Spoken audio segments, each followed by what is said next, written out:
खिरदमंदों से क्या पूछूं कि मेरी इब्तदा क्या है, कि मैं इस फिक्र में रहता हूं कि मेरी इंतहा क्या है। अल्लामा इकबाल का ये शेर। और अस्सलाम वालेकुम सामीन। आज की इस टॉक में हम बात करेंगे, एक बड़ा क्वेश्चन मैंने उठाया है और बहुत सारे जो यंगस्टर्स हैं उनका ये सवाल है, और हम अपनी ज़िंदगी में किसी न किसी स्टेज पर इस मसले से ज़रूर गुज़रते हैं, इसलिए इसके ऊपर बहुत ज़्यादा बात भी हुई है। लेकिन मैं अपने कुछ एक्सपीरियंसेस और मेरी अपनी जो थॉट्स कुछ हैं इसके ऊपर, वो आपसे शेयर करूँगा कि लोगों में सेल्फ कॉन्फिडेंस की कमी क्यों होती है। अक्सर ऐसा होता है, कभी आपको एक्सपीरियंस हुआ हो स्टेज के ऊपर जाके बात करने का, स्टेज के ऊपर जाके परफॉर्म करने का, कभी बहुत सारे लोगों में सामने बैठ के आई टू आई कांटेक्ट करके उनसे बात करने का। तो कभी ऐसा हुआ है कि आपकी टांगें कांपी हों, आपको पसीना आना शुरू हो गया हो और दिमाग जो है वो बिल्कुल आपका ब्लॉक हो जाए, आइडियाज़ ना आए और ऐसा लगे कि इसके बाद तो कोई आइडिया आने वाला नहीं है। तो इसको साइकोलॉजी के टर्म में कहते हैं ग्लासोफोबिया, कि लोग जब पब्लिक स्पीकिंग कर रहे होते हैं या वो कोई भी इनिशिएटिव ले रहे होते हैं तो वो पजल हो जाते हैं और उन्हें समझ नहीं लगती कि हम इससे कैसे निकलें। और ये सेल्फ कॉन्फिडेंस हमें ज़रूरी क्यों है हमारी लाइफ में। एजुकेशन दो तरह से होती है। एक वो एजुकेशन होती है जो आप स्कूल में हासिल करते हो, और दूसरी एजुकेशन वो होती है जो हम सोसाइटी से हासिल करते हैं। सोसाइटी में हमें कैसे रहना होता है, लोगों से बात कैसे करनी होती है और अपना जो टैलेंट होता है हर बंदे का, उसको यूज कैसे करना होता है। I guess it is very very important. Darwin ने एक थ्योरी दी, थ्योरी ऑफ स्पीशी उसे कहा जाता है। इस थ्योरी में उसने ये बताया कि इस दुनिया में जितनी भी स्पीशीज है ना, यानी जितनी इंसानों के अलावा और बाकी मखलूकात हैं, उनमें सिर्फ वही सरवाइव करेगा जो फिटेस्ट होगा। सर्वाइवल ऑफ द फिटेस्ट की थ्योरी थी। और इस सर्वाइवल ऑफ द फिटेस्ट में वो लोग जिनका सेल्फ कॉन्फिडेंस बहुत ज्यादा होता है, वो दे अचीव समथिंग, वो अपना जो उनके पास होता है उसको एक्सप्रेस कर देते हैं। उन्हें किसी किस्म का खौफ नहीं होता, ना उन्हें क्रिटिसिज्म का खौफ होता है, ना उन्हें फेलियर का खौफ होता है, और ना उन्हें ये खौफ होता है कि सानू सुन के लोग की कहणगे। ठीक है, तो इसके ऊपर हम थोड़ी सी बात करेंगे कि दो पार्ट्स हैं, दो वेज में, कि सेल्फ कॉन्फिडेंस की कमी क्यों होती है और इस कमी को हम कैसे दूर करें, और how to be a confident person. हमारी अपनी पर्सनालिटी में हमें अपने ऊपर कॉन्फिडेंस हो। खुदा की ज़ात के ऊपर तो कॉन्फिडेंस है, बड़ी बात है वो, लेकिन पहले अपने ऊपर confidence, that matters the most. So सबसे पहली रीज़न जो मुझे समझ लगी वो चाइल्डहुड एक्सपीरियंसेस होते हैं। जो बच्चों की अपब्रिंगिंग होती है ना, उसमें चाइल्डहुड में, बचपन में आपके साथ जो ट्रीटमेंट हो रहा होता है ना, आप उतने ही उस तरह से आप में निखार आता है, या आप बिल्कुल ही एक साइड पे और शायद से कॉन्फिडेंस आप में ख़त्म हो जाता है। तो असल में जो हमारा कॉन्फिडेंस बिल्डअप होता है ना, वो हमारा चाइल्डहुड में, बचपन में कॉन्फिडेंस बिल्डअप होता है। और ये साइको एनालिसिस की सिगमंड फ्राइड की थ्योरी भी है कि बचपन में अगर बच्चे को बहुत ज़्यादा आप डर दे दें तो सारी उम्र उसके साथ वो डर रहेगा। और किसी न किसी नाजान, किसी न किसी एक ऐसी चीज़ का डर जो हम बच्चों को दे देते हैं और वो सारी उम्र फिर साथ चलता है। वो किसी दरख्त के ऊपर भूत चुड़ैल जिनका डर होता है, वो किसी भाऊ का डर होता है, वो वेरियस फॉर्म्स में डर होता है। तो जब हम वो दे देते हैं तो उनका कॉन्फिडेंस वैसे ही शटर हो जाता है, वो ना सवाल करने बनते हैं। तो गुग्गू घोड़े से, खामोश से, तबा से, और उनके अंदर कॉन्फिडेंस नहीं होता। तो ये पहली रीज़न है कि आपकी जो चाइल्डहुड में जो एक्सपीरियंसेस आपको होते हैं ना, और दूसरी वजह ये है कि जिन बच्चों को बचपन में बहुत ज़्यादा मार पड़ी है ना, घर से, स्कूल से, कि ना घर में कोई चैन आता था, स्कूल जाते थे तब भी मार पड़ी, ठीक है, टीचर ने भी टिका टिका के लगाई और वो पिछली रो में खड़े हो गए, ठीक है।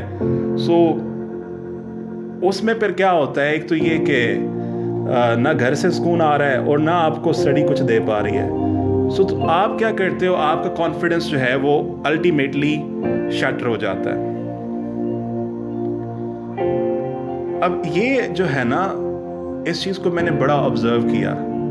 मैंने एक बच्चे को ऑब्जर्व किया, इंटरमीडिएट में वो था वंस। अच्छा, वो ना अपनी क्लास में से सबसे अलग थलग था और वो शाय सा था, वो ज़्यादा टॉकेटिव नहीं था, बाकी बच्चों से ज़्यादा दोस्ती यारी भी उसकी कोई नहीं थी, बाकी बड़े कॉन्फिडेंट थे लेकिन वो नहीं था। और मुझे ये बात बड़ी खटकती थी कि इसमें ऐसा क्या है कि ये इतना शाय क्यों रहता है, इस बच्चे में क्यों कॉन्फिडेंस की कमी है। ठीक है, आप उससे बात कर ले तो वो आई टू आई कांटेक्ट करके आपसे बात भी प्रॉपर वे में नहीं करेगा, ठीक है।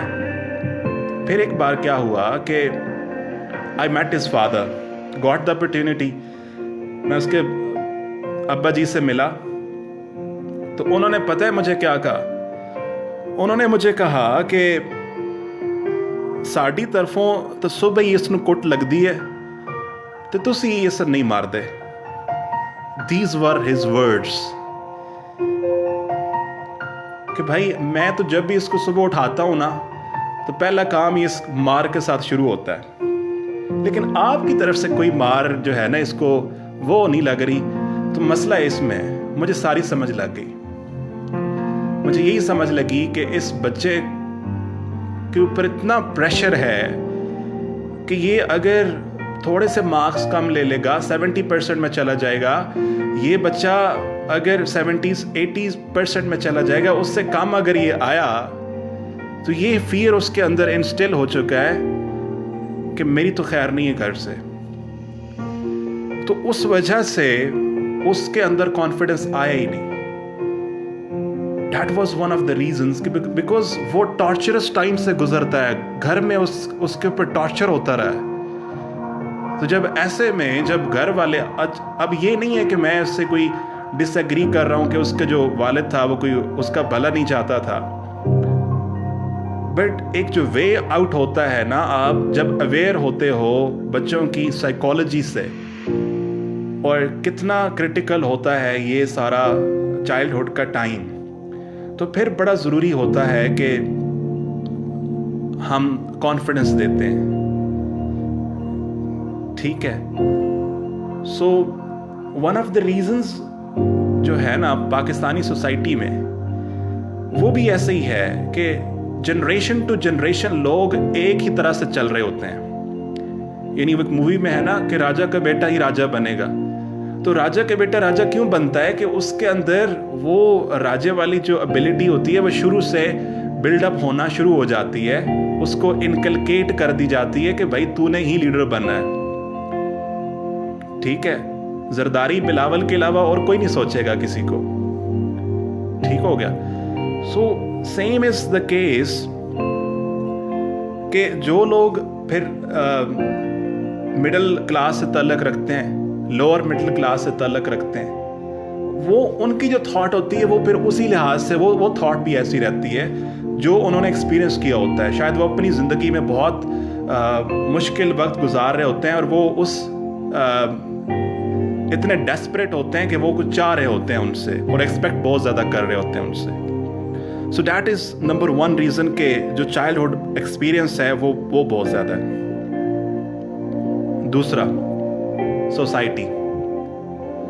अब ये जो सोसाइटी का मसला है ना कि आपको सोसाइटी में एक्सपीरियंस करके आप देख लें, 97% लोग आपको डिस्करेज करने वाले मिलेंगे और 3% मैं कह रहा हूं जो लोग आपको इनकरेज करेंगे, भाई वाह आपने क्या काम कर दिया या आप क्या कर सकते हो, यू गॉट द एबिलिटी।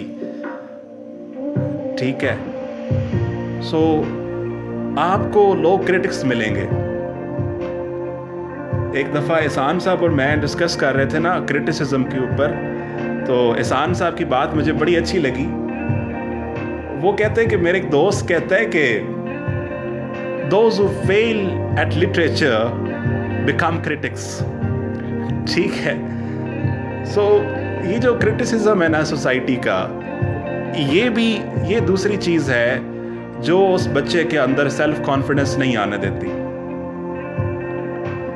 अब जब भी उसके एग्ज़ाम होते हैं तो क्या होता है, इर्द गिर्द से खाला जान आ गई, खालू जान आ गए, चची आ गई, वो सारे आ गए, हाँ जी की बनया दसो बच्चे तो की बनया, कितने नंबर आए ने। वो अब बेचारा अननोन से फियर में रहता है हमेशा। वो यही सोचता है कि अल्लाह मैं किस अजाब में फंस गया हूँ कि यहाँ पे जो मेरी ज़िंदगी का पैमाना है वो सिर्फ और सिर्फ अच्छे नंबर लेना है, बस दैट्स ऑल। और मेरी जो इंटेलिजेंस है वो सिर्फ अच्छे नंबर लेके ही इंटेलिजेंट हूँ, अदरवाइज मैं इंटेलिजेंट नहीं हूँ। मेरे अंदर कोई और एबिलिटी है या नहीं है बाढ़ में गई। लेकिन अगर मैं बहुत आउट क्लास मार्क्स ले रहा हूँ और 90% ले रहा हूँ, then I would be considered as intelligent person, otherwise मैं नहीं हूँ। सो ये सोसाइटी का जो होता है ना, ये दूसरी वजह है कि जिसमें कंपटीशन गेम शुरू हो जाती है। फैमिली मेम्बर्स में से ए की कर रहा है, ओ की कर रहा है, अच्छा उसका बेटा देख लो वो कर रहा है, ये कर रहा है, तू न कम है, तू न खट्टू है, तुम कुछ भी नहीं कर सकते। तो ये जो सोसाइटी की तरफ से आ रहा होता है ना प्रेशर, ये उसके कॉन्फिडेंस में, दिमाग में डर क्रिएट कर देता है कि वाकई वो मान जाता है हाँ कि ऐसा ही है, मेरे साथ ही मसला है शायद, और मेरी एबिलिटी में ही मसला है। अच्छा, इसके साथ ना मुझे आजकल एक ड्रामा बड़ा मुझे इस लिहाज से पसंद है, शायद आप लोगों में से कोई देखता होगा। ड्रामे का उसका नाम है, टाइटल है प्यार के सदके। बड़ा मज़े का ड्रामा है। अच्छा, उस ड्रामा में ना एक कैरेक्टर है अब्दुल्ला। अब ये जो कैरेक्टर है ना, ये सही बोल नहीं सकता, स्टटर करता है, ठीक है, अकलाता है। तो अब क्या है, 2 तरह की चीजें इसके साथ हो रही हैं। इसके जो रियल फादर, उनकी डेथ हो जाती है, उसके बाद इसकी मदर शादी कर लेती हैं। तो अब जो इसका दूसरा बाप है ना, वो इसका जीना हराम कर देता है। वो नहीं चाहता कि ये बिजनेस संभालने जोगा हो जाए अपने बाप का। तो वो उसको हर जगह पे टीज करता है, हर जगह पे उसे कहता है। एक दफ़ा उसे कहता है ये ज़रा कॉल करना और कहना कि शहबाज कंपनी से मैं बात कर रहा हूँ। तो वो बेचारा कैसे कर पाए, तो नहीं कर पाता। तो अब वो कहता है हाँ जी देखो ये साहिब हैं, ये लीडर बनेंगे। तो ये जो उसके अंदर इंस्टिल कर दिया जाता है ना कि भाई वाकई तू फेलियर है और तू ऐसे ही रहेगा। और दूसरी तरफ जो उसकी वाइफ है वो कहती है पहाड़े सुनाओ। जब पहाड़े सुनाता है वो क्लैपिंग करती है, कहती है मैंने इतना शाहकार कभी नहीं देखा, ठीक है, मैंने इतना आप जैसा जीनियस नहीं देखा, ठीक है। बिकॉज वो वीक थी मैथ्स में, तो उसे वो बंदा बड़ा लग रहा था कि ये सुपर जीनियस। तो ये 2 वेज हैं जिसमें उसी सोसाइटी में अब्दुल्ला सरवाइव कर रहा था, और उसी सोसाइटी में उसको एक तरफ तो जीना हराम हुआ था उसका, और दूसरी तरफ उसे एतमाद देने वाले लोग भी थे। सो सोसाइटी का क्रिटिसिज्म जो होता है ना, ये दूसरी चीज होती है। तीसरी चीज, फियर ऑफ फेलियर। और ये बहुत बड़ा फियर है। हम पता नहीं लोग फेलियर से क्यों भागते हैं, या जो फेलियर होता है वो उसको फिर इतना ज़्यादा लोग टीज करना शुरू कर देते हैं कि वो बेचारा वाकई फेलियर की तरह सोचना शुरू कर देता है, और इसके अलावा कुछ अच्छा सोचता नहीं है। सो फियर ऑफ फेलियर जो है ना, ये भी आपके सेल्फ कॉन्फिडेंस में, दिमाग में इधर जब बैठ गया ना कि भाई यू आर अ फेलियर, कुछ नहीं कर सकते, तो फिर नहीं हो सकता। अच्छा, मैं इसको अपने साथ लिंक करूँ ना, मैं अक्सर ये बात बताता होता हूँ कि मैं अब नाउ आई टीच इंग्लिश, ठीक है, लेकिन 9th में, और मुझे इसमें कोई शर्म नहीं होती, I got only 15 marks out of 75 in English. I failed badly, but was that the end of all? Not at all. और मैंने उसके ऊपर फिर सोचा, और फिर मैं वहाँ रुका नहीं, वेरियस फैक्टर्स थे, और फिर अल्लाह ने करम किया, and now the guy who fail in 9th class while just getting 15 marks now teaches English। तो आपका जब फियर ऑफ फेलियर रह जाता है ना, वो मेरे अंदर से फिर खौफ उसके बाद ख़त्म हुआ when I face that failure, और आई केप्ट ऑन गोइंग।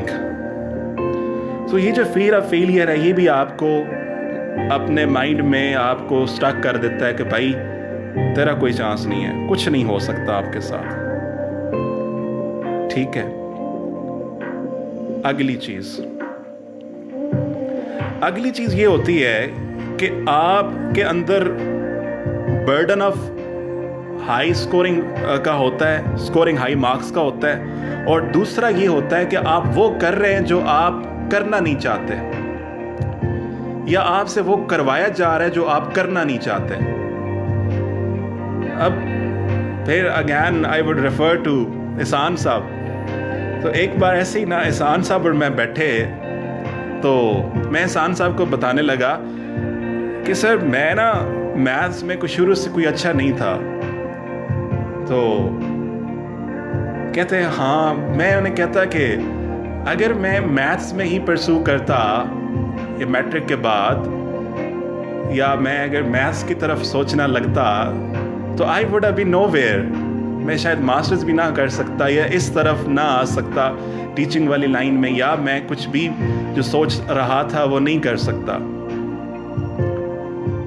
ठीक है। तो ये एक स्टिग्मा अटैच कर दिया जाता है कि भाई जो FA कर रहा है, जो BA कर रहा है, जो MA कर रहा है, वो कुछ नहीं कर रहा, और जो FSC कर रहा है और BSc कर रहा है वही सब कुछ कर रहा है। This is a wrong perception कि भाई तूने जो करना है ना, मैट्रिक के बाद अक्सर बच्चों को 2 ही ऑप्शन दिए जाते हैं, बल्कि 3 दिए जाते हैं, या डॉक्टर बनोगे, या इंजीनियर बनोगे, या डूब मरो। You've got no other option. Then what to do? ठीक है। अब वो अंदर से डॉक्टर नहीं है, वो अंदर से इंजीनियर नहीं है, तो जब वो बनेगा तो वो कैसे बनेगा? ऐसे ही सर कासिम अली शाह की example is vital example of that कि बंदा इंजीनियरिंग कर रहा है, उसने छोड़ दी बिकॉज वो उसके लिए बना नहीं था। So it is very important to find out कि एक्चुअल में हमारे अंदर जो एबिलिटी होती है और हम जो करना चाह रहे होते हैं वो बड़ा मैटर करता है कि मैं जिस तरफ सोच रहा हूँ, मेरा दिमाग जिस तरफ सोच रहा है वो मैं कर रहा हूँ या नहीं कर रहा, ठीक है। सो ये बहुत बड़ा एक फैक्टर है जो आपको वो करने नहीं दे रहा होता, आपका कॉन्फिडेंस आता नहीं है, आप में एतमाद नहीं आता इस वजह से। और मैं जब भी 3 Idiots मूवी देखता हूँ ना, मैंने शायद काफ़ी दफ़ा देखी है, मुझे बड़ा मज़ा आता है। और मशीन की वो जो डेफिनेशन थी और आमिर खान का जो आप मूवीज़ देखोगे ना, यू गेट अ लेसन। और 3 इडियट्स में तो उसने कमाल ही कर दिया था कि आप वो करें जो आप करना चाहते हैं, जो आपका लव है उस तरफ, ठीक है, सिंपलेस्ट वे में। सो ये एक हमारा पार्ट था कि हमारे अंदर फियर क्यों होता है और सेल्फ कॉन्फिडेंस क्यों नहीं होता। Now what is the way forward, the actual problem और इसका सोल्यूशन। प्रॉब्लम तो हमने देख ली। Now what is the solution of this problem, कि हम सेल्फ कॉन्फिडेंस कैसे अटेन करें, how to be a confident person. Now Iqbal कहते हैं, सुन ए तहज़ीब हाजिर के गिरफ्तार, गुलामी से बदतर है बेयकीनी। ये जो बेयकीनी होती है ना, ये गुलामी से भी ज्यादा बदतर है। So the first important thing is get rid of that uncertainty. इसके लिए क्या करें, आप SWOT एनालिसिस करें। SWOT एनालिसिस क्या है? S आपकी स्ट्रेंथ्स, W आपकी वीकनेसेस, O आपके पास कौन कौन सी अपॉर्चुनिटीज हैं, T आपके माइंड में कौन कौन से थ्रेट्स हैं। अब जो बंदा अपनी स्ट्रेंथ्स एंड वीकनेसेस को देख रहा होता है ना, उसे पता है कि I am good at doing this, और ये मेरा वीक एरिया है और ये मेरा प्लस पॉइंट है। हम अगर खुद को नहीं जानते होंगे तो फिर मसला शुरू हो जाता है ना। जैसे वासिफ अली वासिफ कहते हैं ना कि उनका इरशाद का मफहूम है कि हम सारी उम्र दूसरों के मसले में उलझे रहते हैं और खुद के मसलों को सुलझाने का वक्त नहीं मिलता, ठीक है। तो ये होता है कि जब आप अनसर्टेन होते हैं अबाउट योर ओन सेल्फ। तो फर्स्ट इंपॉर्टेंट, मुझे मौलाना रूम का ये कोट बहुत अच्छा लगता है। वो कहते हैं, I want to sing like the bird sing, not worrying about who hears और व्हाट दे थिंक। अरे मैं परिंदों की तरह गाना चाहता हूँ और इस बारे में नहीं सोचता कि मुझे कौन सुन रहा है और मेरे बारे में उनका क्या ख्याल है। अब जैसे मैं आपके सामने बात कर रहा हूँ एंड आई एम लाइव, तो अगर मेरे अंदर ये खौफ आ जाए कि भाई जो ऑडियंस है, जो मेरे सुनने वाले लोग हैं, वो पता नहीं मुझे सुन के क्या सोच रहे होंगे, क्रिटिसिज्म सोच रहे होंगे, या पत्नी सोच रहे होंगे कि भाई पत्नी ये कहाँ से बातें कर रहा है, एग्जैजरेट कर रहा है, या अपने पास से छोड़ी जा रहा है, ऑल दैट। तो अगर मैं इस बारे में सोचना शुरू कर दूं, तो क्या मैं आपके सामने अपना जो मुद्दा है, जिस बात को मैं बयान करना चाह रहा हूं, वो मैं कर सकता हूं? Not at all. सवाल ही पैदा नहीं होता। सो जब भी आपने कॉन्फिडेंस लेना हो ना, मुझे बड़ा अच्छा लगता है, आप अगर इकबाल को पढ़े ना और बाले जिब्रील को पढ़े, तो आपको कॉन्फिडेंस की इंतहा मिलती है। अब जैसे एक मुझे उनका जो नज़्म है, वो मस्जिद कुर्तबा के अगर आप अशार सुने ना, तो यकीन करें आपको मज़ा आ जाए। कुछ आपको सुनाता हूँ मैं। हाथ है अल्लाह का, बंदा ए मोमिन का हाथ, गालिब कारा फरी कार कुशा कार साज, हर दो जहां से गनी इसका दिले बेनियाज, इसकी उम्मीदें कलील, इसके मकासद जलील, इसकी अदा दिल फरेब, इसकी निगाह दिल नवाज, नरम दमे गुफ्तगू, गर्म दमे जुस्तजू, रज़्म हो या बज़्म हो, पाक दिलो पाकबाज, नुक्ता पुरकार हक, मर्द खुदा का यकीन, और ये आलम तमाम वहमो तलिस्मो मजाज, अक्ल की मंजिल है वो, इश्क का हासिल है वो, हल्का आफाक में गर्मी महफिल है वो। हाथ है अल्लाह का, बंदा मोमिन का हाथ। So when you are certain तो ये बंदा समझे ना कि खुदा कहता है कि वो हाथ है अल्लाह का, बंदा है मोमिन का हाथ। तो जब ये बंदा कहे ना कि यार मैंने उसकी रस्सी पकड़ी हुई है और मुझे फिर किस तरह का डर जो मैं कर रहा हूं, तो ये कॉन्फिडेंस आपको इस तरह की चीज़ों से आता है। So be your own self, be your natural self. जो आप हैं वही रहें, व्हाट यू एक्चुअली आर। और इसमें हमें कोई डर नहीं होना चाहिए कि यार मैं जो कर रहा हूँ उसमें किसी किस्म का मसला लोगों की नज़र में तो ना हो। और दूसरा इंपॉर्टेंट स्टेप है, take control of your life.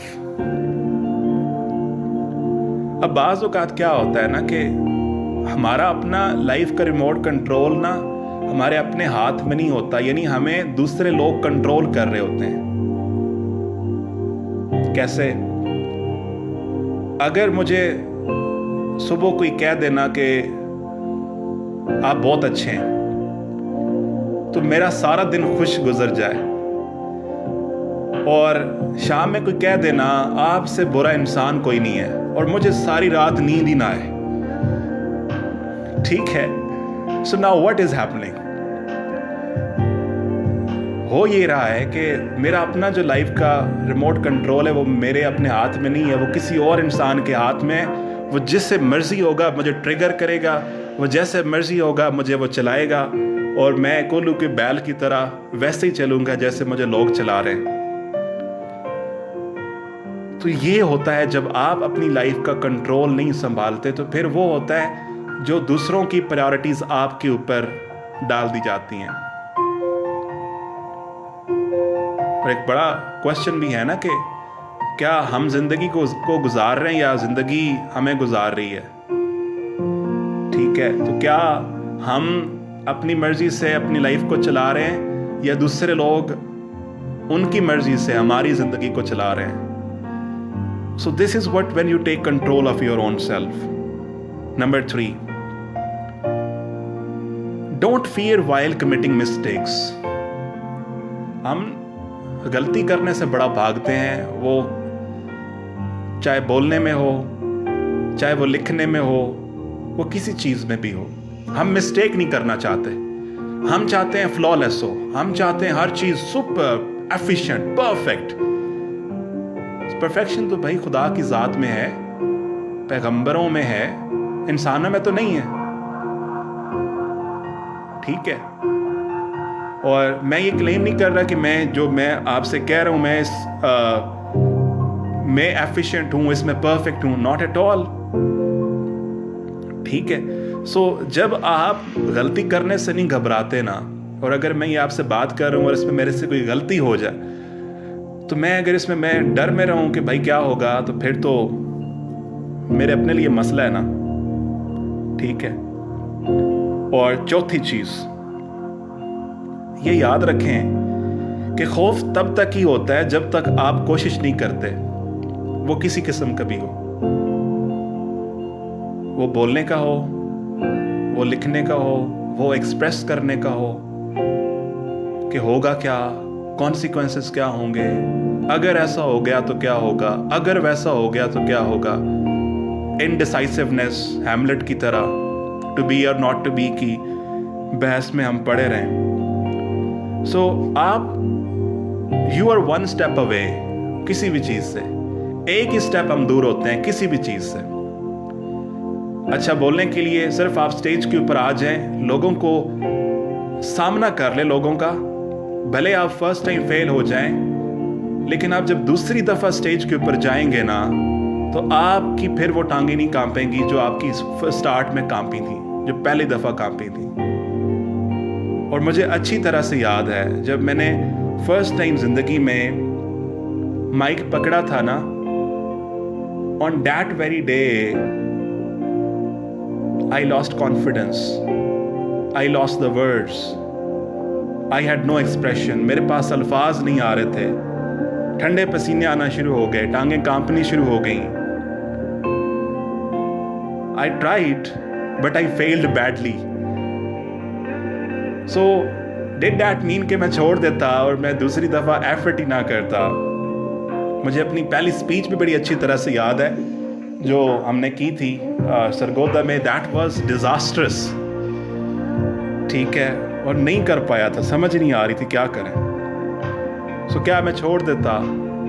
नहीं। सो जब आप उस चीज़ को फेस करते हो, आप जब उस एक स्टेप लेते हो और आप स्टेज की तरफ जाते हो या आप जो परसू कर रहे हो उसकी तरफ जाते हो, तो आपका फियर जो है ना वो ख़त्म हो जाता है और आपको फिर अपने आप में कॉन्फिडेंस आता है। ये जितने बच्चे भी को करिकुलर एक्टिविटीज़ में पार्टिसिपेट करते हैं ना, कॉलेज में इर्द गिर्द, अच्छे सिंगर हों, ये ड्रामाज में जो स्किट्स में परफॉर्म करते हैं, इनका कॉन्फिडेंस बाकी बच्चों से ज़्यादा होता है और फिर इन्हें लोग पहचानना भी शुरू कर देते हैं कि हाँ, मैंने आपको उस चीज़ में देखा था, उस रोल में देखा था, या आप गाते बहुत अच्छे हैं, या आप बोलते बहुत अच्छे हैं। सो आपकी वो पहचान बनना शुरू हो जाती है और ये बड़ा ज़रूरी होता है कि हम किस पहचान के साथ जीते हैं।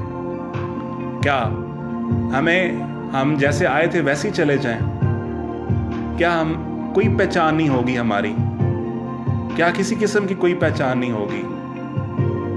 ये तो यकीनी सी बात है ना कि हमने चले जाना है, ज़िंदगी ने वैसे ही चलते रहना है। कोई ऐसा नहीं है कि हम चले गए तो ज़िंदगी भी ख़त्म हो जाएगी।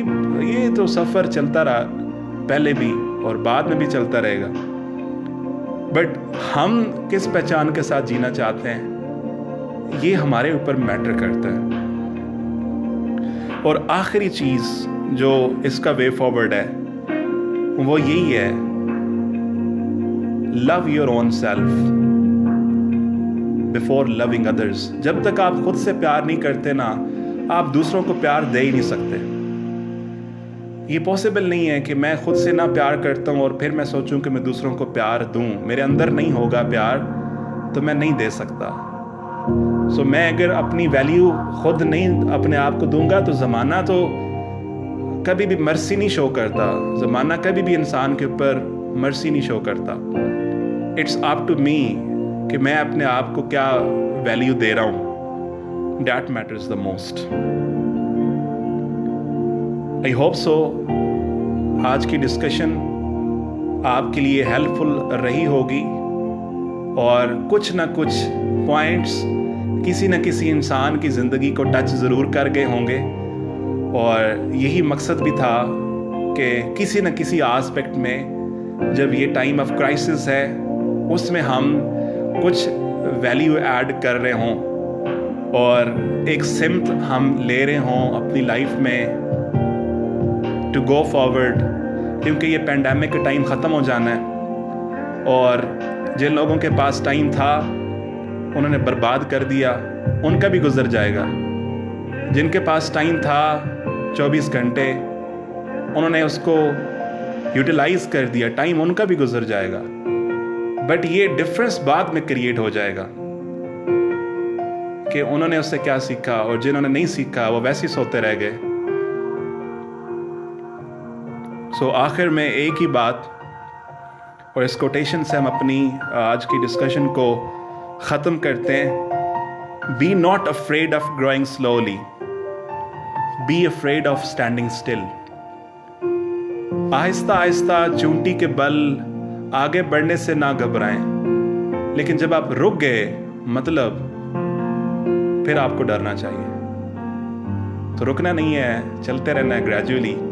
Stay blessed, stay happy. Thank you all.